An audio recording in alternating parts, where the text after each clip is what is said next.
આખા દિવસના સામાયિકમાં હમણાં જે આપણે આ પદ લીધું છે ને, પેલા ચાલ તુને મુઆ પીછે ચાલશે, અટકે ના કોઈ દિવે ભાર રે, સાપેક્ષ સંસાર રે.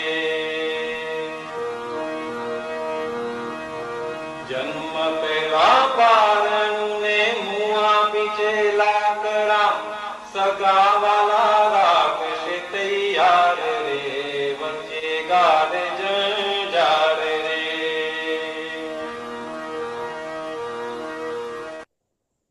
અહીંયા આપણે એડ કરીએ છીએ, હું એડ કરીશ. આ બહુ સરસ ધ્યાન નિશ્ચય નિર્ણયથી કેવળ શુદ્ધ આત્મા જ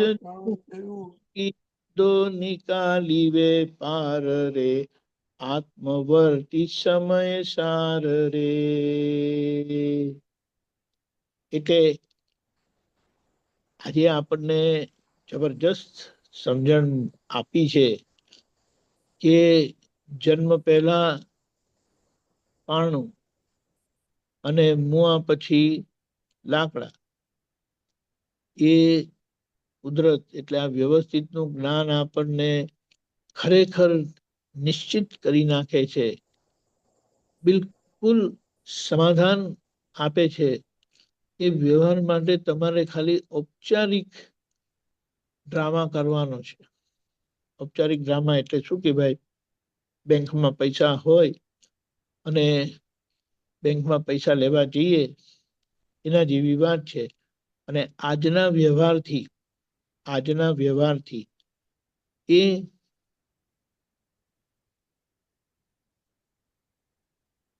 એક મિનિટ, હા બીજો છે, એ વ્યવહાર આ ફોનથી થાય છે. જી પે અને ફોન પે ને પેટીએમ ને એનાથી આપણે પૈસાનો વ્યવહાર કરીએ છીએ. આપણે આપણા જ પૈસાને એનાથી વાપરીએ છીએ. બેંકમાં જવાની પણ ઔપચારિકતા નથી રહી. હવે એટલી ઔપચારિકતા ખાલી કરવાની છે, તેમાં આખું વ્યવસ્થિત આપણને આપેલું છે. દાદાએ શું કીધું? મોક્ષે જતા સુધી તમારો વ્યવહાર આ વ્યવસ્થિત શક્તિ ચલાવી લે છે. તમારે કેટલું કરવાનું કે જે ધક્કો આવ્યો વ્યવસ્થિત નો, તેને સંભાવે નિકાલ કરી દેવાનો. કારણ કે એ વ્યવસ્થિત અજ્ઞાનતામાં ઊંધું ફીડ થયેલું કરેલું નહીં, ઊંધું ફીડ થયેલું. તેની આ મૂર્તિ છે ને, નોર્મલ નથી. તેની આ મૂર્તિમાં અતિક્રમણ છે.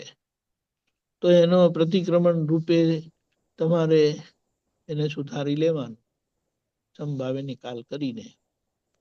હવે એટલો ભાગ રહેલો છે. હવે એની સામે વ્યવહારની વાત તો શું કરી?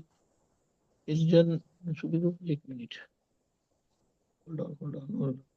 જન્મ પેલા નહીં, જન્મ પેલા ચાલો તને મુઆ પછી ચાલશે કીધું ને, અટકે ના કોઈ દી વ્યવહાર રહે. એટલે કીધું હા કે આ વ્યવહાર કાયમનો છે. અને વ્યવહાર એટલે આવો જ હોય. વ્યવહારનો મતલબ શું? જે અપાયેલું તે મળે છે. મહાવીર ભગવાને જોયું કે ત્રિપુરુષ નારાયણ હતા ત્યારે જે અપાયેલું તે આજે વર્ધમાન સ્વામીને પાછું મળ્યું. મને મળ્યું નહીં, મેં આપેલું નહીં, કારણ કે હું તો શુદ્ધાત્મા છું.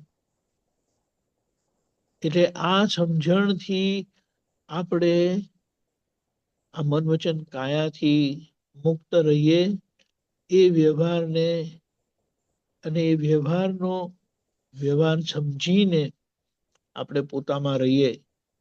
એટલે આપણી જે આદિ શાંત અંતરાત્મા ભૂમિકા, પુરુષાર્થની ભૂમિકા જે આપણી છે તેને જાગ્રતપણે જીવી જાણીએ.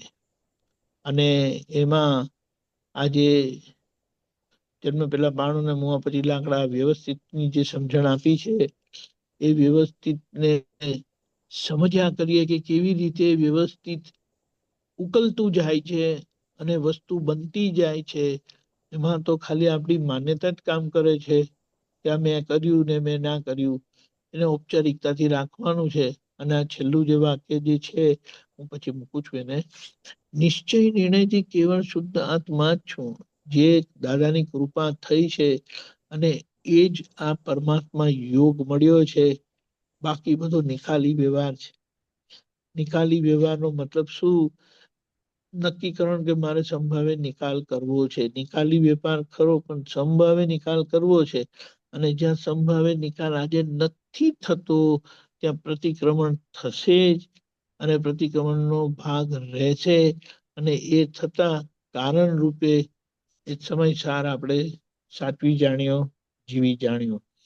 તો એની સામે ઉદ્ગલ સાર નો પુરુષાર્થ થશે. જય સચ્ચિદાનંદ.